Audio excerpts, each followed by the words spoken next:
Ami, l'autre jour, je disais à l'église, c'était dans mon culte personnel, et je dis, mais si tu meurs maintenant, ça va être quoi ta place au ciel? Je lisais la biographie d'apôtre Paul, d'autres, crucifiés, la tête en bas, etc. Nous, on a la trouille, on va être bien avec les autorités, on va être bien avec tout le monde, on pense être des super spies. C'est faux! Tous ceux qui veulent vivre pieusement en Jésus-Christ seront persécutés. Tu fuis la persécution, tu es indigne du maître. Alors, j'étais là, je dis, moi j'ai rien fait. Bon, travailler, monsieur. J'ai dit, mais on voit les gars, ils ont tout mis sur l'autel, leur argent, leur famille. Aujourd'hui, on dit priorité, d'abord ma femme, d'abord mon truc, d'abord mon truc, d'abord mon truc. Ils ont tout mis sur l'autel. Tout. Ils sont partis. C'est pour ça qu'il faut honorer les missionnaires. Ils sont partis. Tout sur l'autel. Et je me disais, mais moi, j'ai pas été Paul, moi, on m'a jamais coupé la tête. Moi, j'ai pas. C'est vrai qu'avec ma femme, je pense qu'on a quand même donné pas mal de notre vie, mais comparativement à tout ce monde-là, je suis un triple zéro. Et je me suis dit, mais ça va être quoi ma place au ciel? J'ai dit, tu penses quand même pas que Dieu va te mettre devant le Seigneur, alors qu'il y en a tellement qui ont payé de toute leur vie, de toute leur force, de toute leur santé, de tous leurs aises et de tous leurs biens. Tu penses quand même pas, Dieu n'est pas fou, Dieu n'est pas injuste. Tu es sauvé, oui, mais ça va être quoi ta place? Un petit strapontin où tu auras honte devant tout le monde? Parce que tu passeras devant le tribunal de Christ. Ça va être quoi? Vous avez déjà réfléchi? Si vous investissez pour la terre, pour cette vie, vous hériterez la corruption. Et là où on voit combien les chrétiens sont liés par les choses de la terre. Alors que la parole de Dieu nous demande de nous dégager et de nous affectionner aux choses d'en haut, où le voleur ni la taille ne peuvent détruire.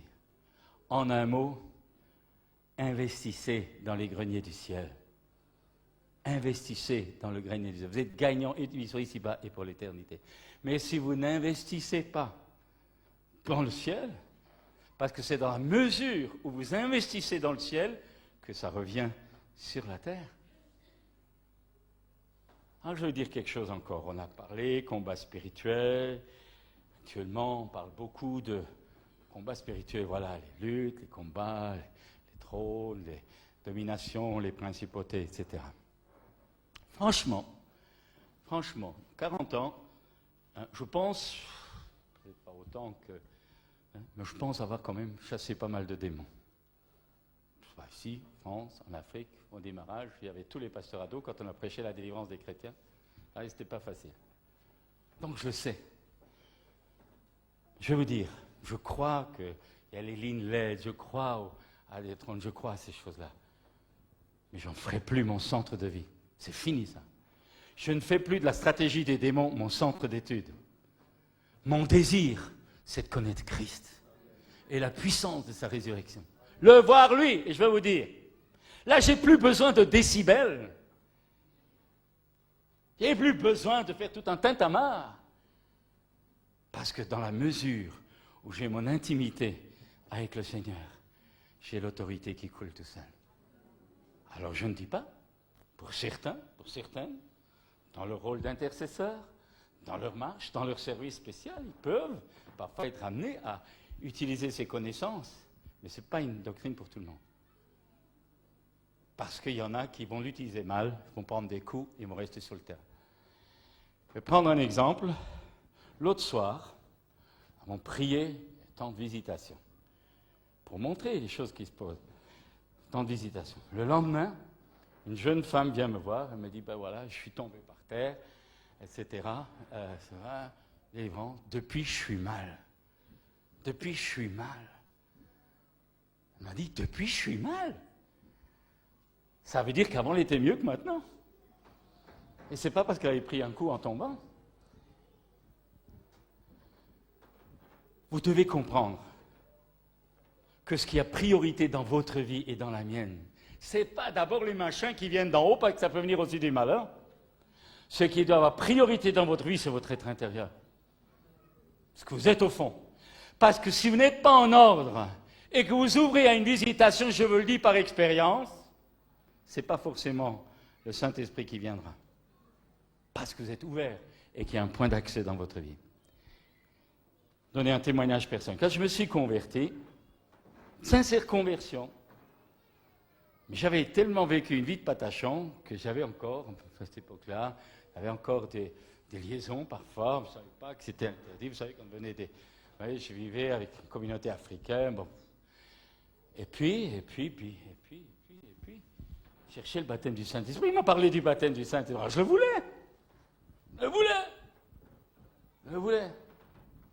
Et puis j'ai été baptisé du Saint-Esprit. Bon, j'étais en train de prier dans l'église, le ciel s'est ouvert, la puissance de Dieu m'a traversé, la force, la seigneurie de Jésus-Christ. Le baptême du Saint-Esprit, c'est un contact du Seigneur Jésus-Christ, l'autorité du Christ là-haut. Mais alors, ça veut dire quelque chose. Alors, j'avais senti l'Esprit de Dieu, la chaleur de l'Esprit, les tremblements de l'Esprit, les frissons de l'Esprit, la fraîcheur de l'Esprit. J'avais entendu tout ça. Et maintenant, je ne voulais plus que ces trucs-là. On m'avait dit, poussé par le Saint-Esprit, il fallait suivre le Saint-Esprit. Alors, quand j'attendais une petite voix ou une petite pression, alors j'allais à gauche, comme on me disait d'aller à gauche, j'allais à droite, comme on me disait d'aller à gauche. Et je faisais des expériences incroyables, j'avais des manifestations. Je baignais dans l'huile. Et parallèlement, progressivement, je devenais malade. Je devenais malade. Et un soir, je suis tombé évanoui dans le dortoir du lycée. Pourtant, baptême du Saint-Esprit, pourtant sentir, la flamme, le truc, les machins. Malade. Et je vais vous dire ce qui m'a sauvé. M'est tombé entre les mains un livre qui est vraiment décrié, mais qui m'a sauvé la vie par l'enseignement, La guerre au sein. Ça n'existe plus. Et c'était une étude sur le réveil du Pays de Galles, Et là, honnêtement, Evan Roberts, le fondateur, et Penn-Louise ont reconnu que dans les manifestations du Saint-Esprit au Pays de Galles, en même temps, ils vivaient des contrefaçons démoniaques. Comme de nos églises viennent des sorciers et des sorcières, et que ça ne les gêne pas. Souvent, on pense que plus il y a l'onction, moins il y a des démons. Mais moi, je vous dis que non. Plus il y a l'onction, plus les démons viennent pour l'éteindre. Mes amis, si pour vous, la présence de Dieu, c'est la chaleur qui traverse votre bras, laissez-moi vous dire qu'un démon vous donne autant de chaleur. Mais si pour vous, la présence de Dieu, le travail du Saint-Esprit, c'est accepter Jésus comme Seigneur dans les domaines de votre vie. Alors, si nous marchons dans la lumière, il nous l'a dit, alors le sang de Jésus nous purifie. Et alors le feu peut descendre, alors la gloire de Dieu peut descendre. Mais combien de gens veulent des raccourcis? On ne veut pas payer le prix du renoncement, on veut se servir de Dieu, et on veut les bénédictions de Dieu. On veut les bénédictions, mais on évite les conditions. Bon, mes amis, il va y avoir une soirée avancée dans la prière, mais je voudrais quand même ce soir, pour terminer, vous poser la question. Franchement, éteignons les lampions, arrêtons la musique, chacun pour soi, devant Dieu ce soir, avec sa conscience. Tu en es où? Tu veux que je fasse le survol? Tu en es où? Est-ce que c'est ton mari? C'est ta femme? On l'a lu. Tu n'auras pas d'autre Dieu devant ma face. On l'a lu, ce truc-là. Est-ce que c'est ta femme qui conditionne ta spiritualité? Est-ce que c'est ton mari? Tes enfants? Tes parents? Ton voisin? Ta voisine? Ton argent? Tes aides? Ta profession? Ton travail? Tes relations?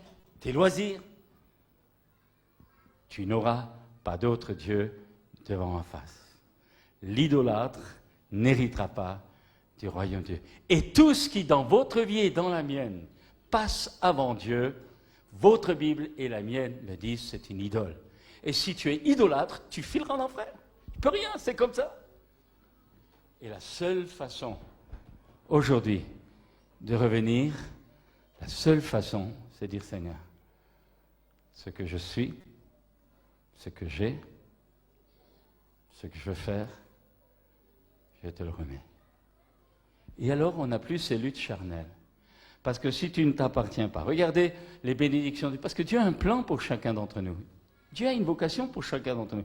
Mais on se rend compte que dans l'œuvre de Dieu, vous savez, un jour, j'étais dans une ville du sud de la France et il y avait un grand orateur, à la fois décrié et à la fois puissant quand même, il faut reconnaître.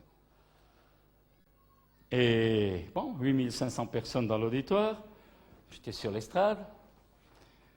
Et puis, le deuxième soir, le frère dit, ce soir, je vais prier pour les serviteurs de Dieu. Vous auriez dû assister au spectacle. Des coups de coude, bang, boum, baf, paf, écarte-toi que je passe. Il y en a qui montaient 3 fois sur l'estrade, il y avait des masses de gens. Des femmes montaient, des hommes montaient, des jeunes gens montaient, tout le monde était pasteur à ce moment-là. Franchement, vous croyez que Dieu encourage le mensonge? Mais on nous prend pour qui? On prend Dieu pour qui? Ils avaient perdu la raison, ils avaient perdu le contrôle d'eux-mêmes. Il y a un serviteur de Dieu qui me disait, je me suis approché, j'ai pris un beau coup de coude dans le manchot.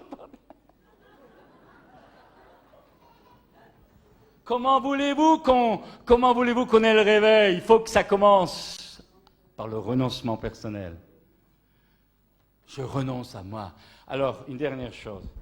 Ne courez pas après l'onction. Vous risquerez tôt ou tard la confusion. C'est incroyable la bêtise humaine dans le corps de Christ. Je vais dire quelque chose. Quand Dieu a dit à Moïse en avait marre, il a dit, écoute, moi, ils sont beaucoup trop pénibles. Hein. Dieu lui dit, je te donne, prends 70 anciens avec toi et emmène-les sur la montagne. Et je prendrai de l'esprit qui est sur toi et je le mettrai sur eux. Dieu savait tout de suite la compétition, il a pris l'esprit sur Moïse pour maintenir une unité spirituelle. Mais ce n'est pas Dieu qui a dit, parce qu'ils vont manger le casse-croûte avec toi, qu'ils vont être remplis de l'onction. Dieu n'a pas dit, c'est parce qu'ils vont te toucher, forcément. Dieu a dit, c'est Dieu qui fait ça. Je prendrai de l'onction qui est sur toi et je le mettrai sur eux. C'est Dieu qui fait la communication. J'en ai eu des communications. Ça, j'en parle parce que, franchement, dans tout ce que j'entends, je pense sincèrement qu'il n'y a personne qui fait mieux. Communication.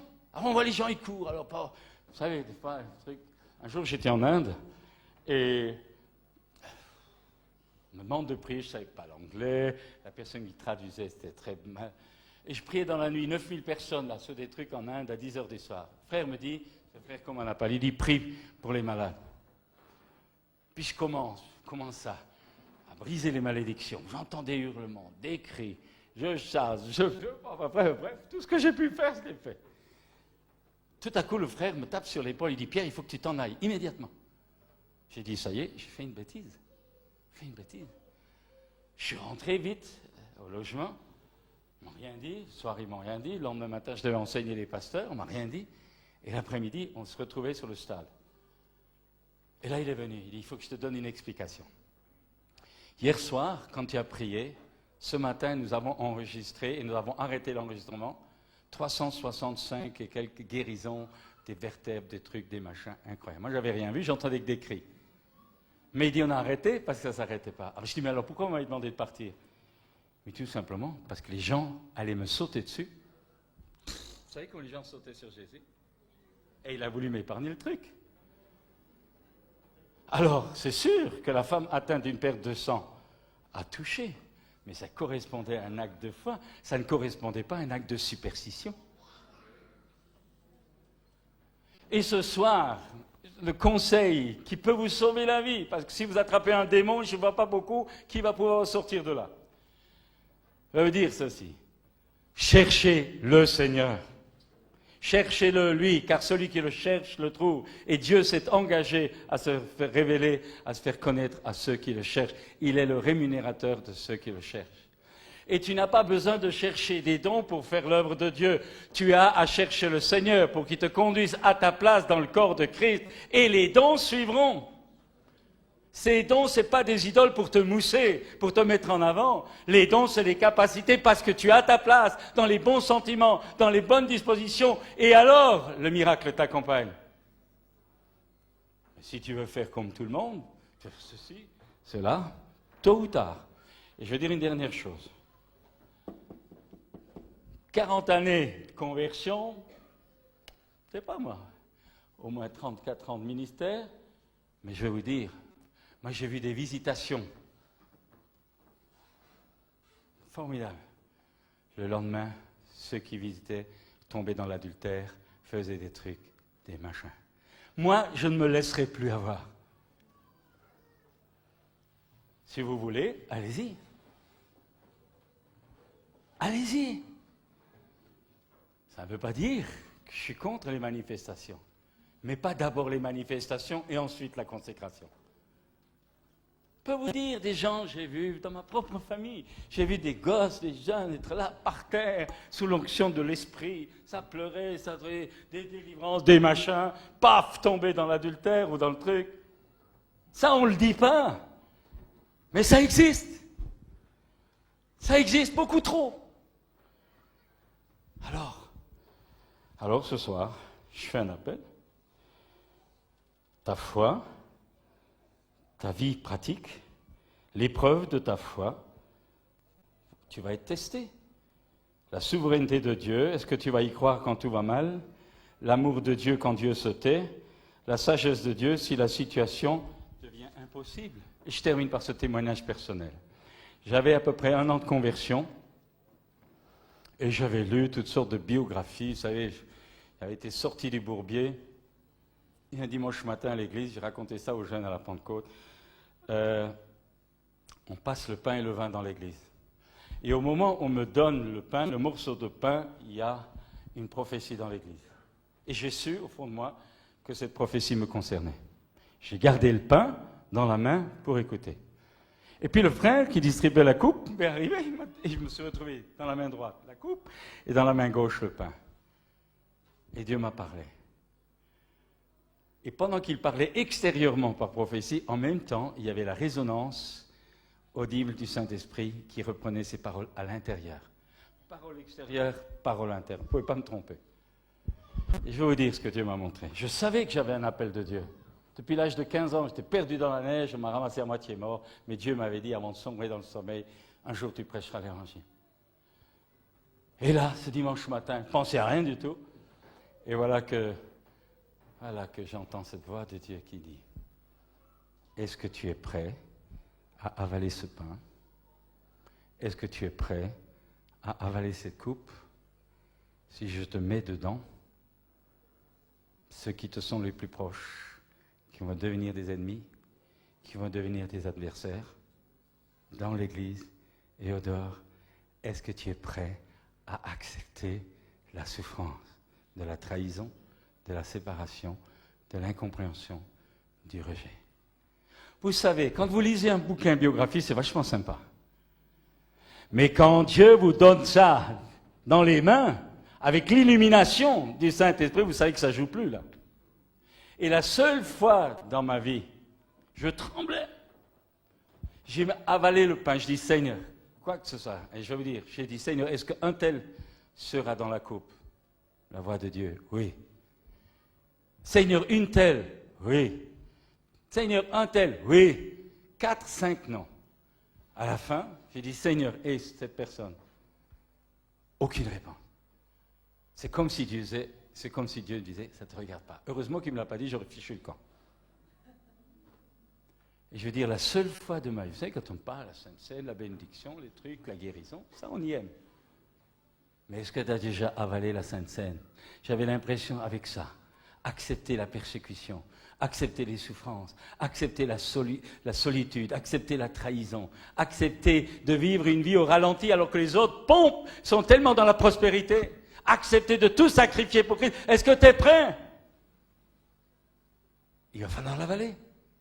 J'avais l'impression d'avaler du gravier.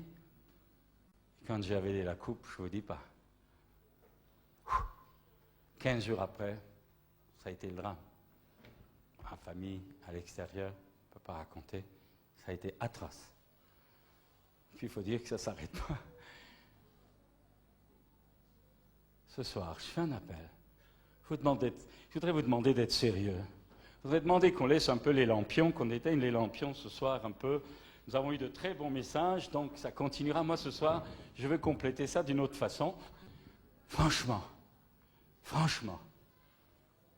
Vous pensez que ça vaut la peine d'avoir une vie chrétienne à moitié et tout rater? Ou d'y aller à fond? Et je te dis, ce soir, t'es pas prêt, file dans les boîtes de nuit, amuse-toi, jouis du péché, tu auras quand même un petit plaisir. Tu seras fichu, mais au moins pendant quelque temps, tu auras eu du plaisir. Mais tu seras perdu. Tu hurleras dans l'enfer. Tu auras eu la jouissance du péché, d'accord, vas-y. Ou alors, ce soir, tu dis, moi, ça me coûte de lâcher. Ça me coûte, et c'est clair. Mais je vais te dire quelque chose. On y est passé avant toi, on n'en est pas mort. Au contraire, on en a revécu. Alors, ce soir, arrêtez de vous regarder aux autres, de regarder vos copains, vos copines, comment ils vivent, comment ils font. Le seul exemple, ne regardez pas aux serviteurs de Dieu, ne regardez pas aux servants de Dieu, le seul exemple, c'est Jésus. Faut arrêter parce que tu fileras, tu rateras ta vie. Il n'y en a aucun parmi nous qui est parfait. Le meilleur, c'est moi, mais... Mes amis, je voudrais terminer ce soir, parce qu'on a eu tellement d'enseignements bénis, les meilleurs les uns que les autres. Je voudrais quand même que personne ne parte avec une confusion. Ce soir, je ne cherche pas des hommes et des femmes, des jeunes gens et des jeunes filles qui veulent être heureux, qui veulent que Jésus les remplisse du Saint-Esprit, qui veulent prophétiser, qui veulent guérir les malades, etc. Ça, c'est la suite. Ce soir, je m'occupe des conditions. Ce soir, je te pose la question. Qu'est-ce qui est le Seigneur de ta vie? Tu n'as pas besoin de réfléchir 36 heures. Ça. Tu le sais. Et ce soir, je fais un appel. Pourquoi y a-t-il dans nos églises tellement de gens qui sont rebelles, incapables d'obéir, qui contestent tout? Vous savez pourquoi? Parce qu'ils n'ont jamais expérimenté la mort. Et si tu n'as pas expérimenté la mort et l'accepté, tu n'as pas la vie. Tu as une bonne religion pentecôtiste, tu tapes des mains, tu chantes, tu danses, tu sauves. Mais tu crameras. Tu vas me dire, mais oh, vous me culpabilisez? Ben, peut-être bien que oui. Il ne faut plus culpabiliser. Moi, je pense qu'il faut revenir. Parce que n'oubliez pas, je suis en train pas seulement de prêcher pour vous, je suis en train de prêcher pour vos enfants. Parce que si vous vous laissez aller, vos enfants fileront en enfer. Et ne me dites pas que vous êtes un père qui aime son enfant, vous êtes une mère qui aime son enfant, si vous faites rien pour que vos enfants soient sortis de l'enfer. Je ne prêche pas que pour vous, je prêche pour votre famille, parce que Dieu veut le salut de toute votre famille. Mes amis, ce soir, tes copains de fac, tes copains d'école, ton frère, ta sœur, ton fils, ta fille, tes parents, tes grands-parents, c'est où ça? On va me dire, mais ils sont divorcés. Eh oui! Alors ça veut dire quoi? Que Dieu est d'accord? Non! Il faut qu'on revienne. Et la seule façon de voir la gloire de Dieu, c'est de descendre. Car celui qui s'abaisse sera élevé. Nous, on veut l'onction, on veut la puissance, on veut la visitation. N'oubliez jamais cette vérité, que le chemin de Dieu pour monter, c'est accepter de descendre. Il n'y en a pas d'autre. Et vous le sentez, regardez.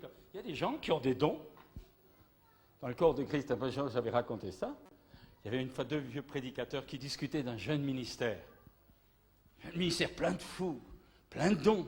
Prédicateur hors pair, dons prophétiques, guérison, etc. Formidable, le gars. Tout le monde parlait que parler. Et ces 2 vieux serviteurs de Dieu, il y en a un qui dit à l'autre, c'était Derek Prince, je crois, qui raconte ça. Il y en a un qui dit à l'autre, qu'est-ce que tu penses de ce gars-là? Vous savez ce qu'il a dit? Il a vraiment des qualités. Mais il a un grand défaut. Il ne boite pas. Il ne boite pas. Vous savez, quand Jacob a été transformé, il a été frappé à la hanche. Et je vais vous dire, que ce soit dans les ministères, que ce soit dans l'Église, les gens sont en trop bonne santé spirituellement, ils ne boitent pas. Alors avant que Dieu soit obligé de vous casser, moi, il me l'a fait, alors, vous savez, je vous conseille de ne pas suivre le chemin. Jacob est resté infirme à vie. Ses larmes, ses trucs, ça n'a rien changé. À vie. Et je vais vous dire, quand vous êtes assis, nous les aînés, vous savez, on regarde les super prédicateurs. Vous savez, souvent je dis, ce gars-là, il ne boite pas. Il ne boite pas. super rempli, super punch, super autorité, machin. Mais quand tu as été frappé et que tu boites, alors tu peux dire tranquillement, sans fausse humilité, c'est quand je suis faible, c'est là que je suis fort. Et parmi nous, il y en a trop de costauds. Trop de costauds. Et je voudrais vous éviter que Dieu vous touche. Je voudrais vous éviter que Dieu vous touche. Parce que quand il vous touche, vous êtes KO. Et c'est parfois difficile de remonter la pente après. Et j'en parle en connaissance de cause. Alors, ce soir, je ne vais pas dire au pianiste de se mettre au piano. Froid, sec, anti-émotionnel. Je fais appel à votre volonté. C'est oui ou c'est non. Si c'est non, partez, allez dans les boîtes de nuit, profitez de vos temps de vacances. Allez-y. Moi, j'aurais fait mon boulot. Et je ne suis pas meilleur que vous. Mais que celui qui prêche comme celui qui reçoit, on est tous appelés, à un moment donné, à trancher. Et on est responsable. Et pendant que je parle, je me rends bien compte que Dieu me dit, tu causes, mais je vais te le rappeler dans ta propre vie, si on l'a fait, parce que je me suis rendu compte que souvent des trucs qu'on prêche, Dieu nous place devant le défi après. Donc je ne cherche pas à vous tromper. Alors, les amis, ce soir, vraiment, tout à l'heure, nous aurons le temps, prière pour les malades, prière pour tout ça. Nous aurons le temps, l'intercession est faite pour ça. Je pensais faire, mais finalement on le fera après. Donc, je vais dire quelque chose. Ce soir, pour préparer le chemin de la bénédiction, je voudrais faire un appel. Vous êtes peut-être chrétien depuis 20 ans, 30 ans, moi ça ne m'impressionne pas. Ce qui compte, c'est la stature dans laquelle tu es en Christ. Ce qui compte, ce n'est pas que tu chantes bien ou pas bien, que tu prophétises ou que tu ne prophétises pas. Ce n'est pas ça qui compte. Paul a dit, il va se faire une seule chose. Jésus-Christ. Et Jésus-Christ crucifié. Alors, un appel, normal, c'est à la mode. Non. Alors, fais un appel. Est-ce que vous êtes prêts, sans tambour ni trompette? J'ai quand même demandé à l'instrumentiste de se mettre, parce qu'après, on va louer après. Mais est-ce que vous êtes d'accord? Vieux chrétiens, d'abord je m'adresse à ceux qui jamais ont fait ces démarches dans leur vie. Tu es là ce soir. Il y en a plusieurs qui réalisent que vous êtes à des kilomètres dans ce que je viens de dire. Ça veut dire que vous êtes en dehors du royaume. Je voudrais vous dire maintenant, vous qui savez ça, là il est d'ailleurs dit, pendant que ces paroles que je viens de dire, mais bon, c'est presque du charabia, vous vous sentez tellement éloigné de la chose, c'est à vous que je parle de la part du Saint-Esprit. Ce soir, dites Seigneur, je veux te donner ma vie. Pas du cinéma, ma vie. Avec ce que je suis, avec ce que j'ai, mon avenir, j'y arriverai pas tout seul, j'ai besoin de toi, c'est clair. Je n'y arriverai pas tout seul, mais votre volonté doit jouer ce soir. Dieu ne fait pas de nous des robots. Vous devez participer au choix de Dieu. Alors, je vais vous inviter à incliner la tête. On va peut-être quand même chanter ce vieux cantique qui dit « Tel que je suis, sans rien à moi. Sinon ton sang versé pour moi. Et ta voix qui m'appelle à toi. Agneau de Dieu, je viens. » Et pendant que nous chantons, dans quelques instants, il va y avoir l'offrande, on vous a averti, parrainage des étudiants à l'école biblique, salaire. J'ai donné pendant cette semaine les différents objectifs d'évangélisation. Aidez-nous dans la semence, vous recevrez la récompense du travail qui sera fait. Et je rappelle surtout, c'est pour bénir. Nous avons 7 prédicateurs qui ont besoin d'être bénis par les offrandes. Donc tout à l'heure, la corbeille va passer. Les chèques seront à mettre à l'ordre de EEP. Mais d'abord, ce que je veux, ce n'est pas votre argent. Ce que je veux, c'est votre cœur. Alors on va incliner la tête. On va incliner la tête, si peut-être... tel que je suis, si musicien. Tel que je suis, sans rien à moi, sinon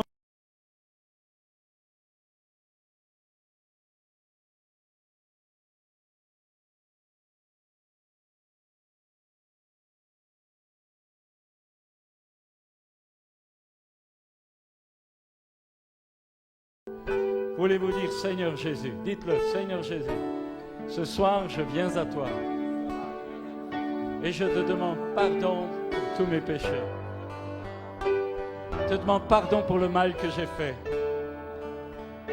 Je te demande pardon aussi pour tous les membres de ma famille. Seigneur, ce soir, purifie-moi de mes péchés. Je reconnais ma rébellion. Je reconnais mon égoïsme. Je reconnais ma désobéissance.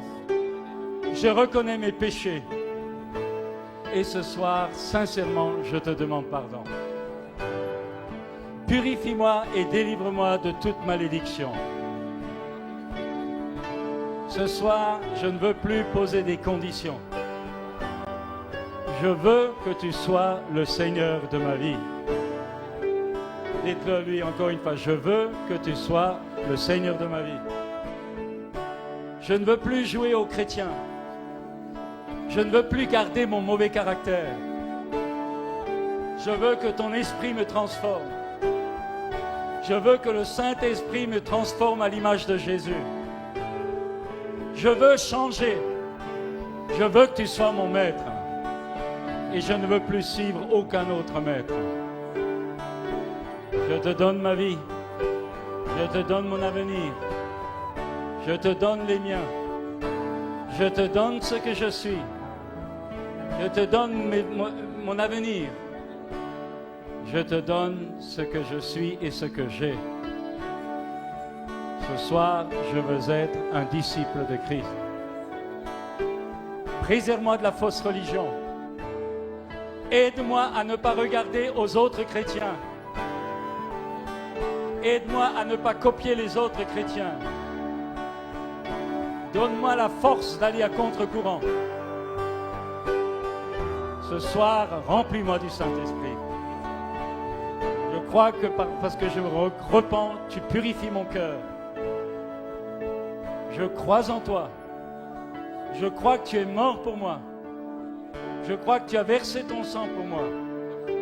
Seigneur Jésus, je crois que tu es ressuscité, que tu es vivant, que tu as reçu tout pouvoir dans les cieux, sur la terre et sous la terre. Et ce soir, et là où vous êtes, si vous êtes d'accord, vous levez votre main vers le ciel et dites, Seigneur, je veux que tu sois le Seigneur pour toujours. Au nom de Jésus. Et demandez peut-être aux responsables, hommes, femmes qui sont dans la salle, de venir ici.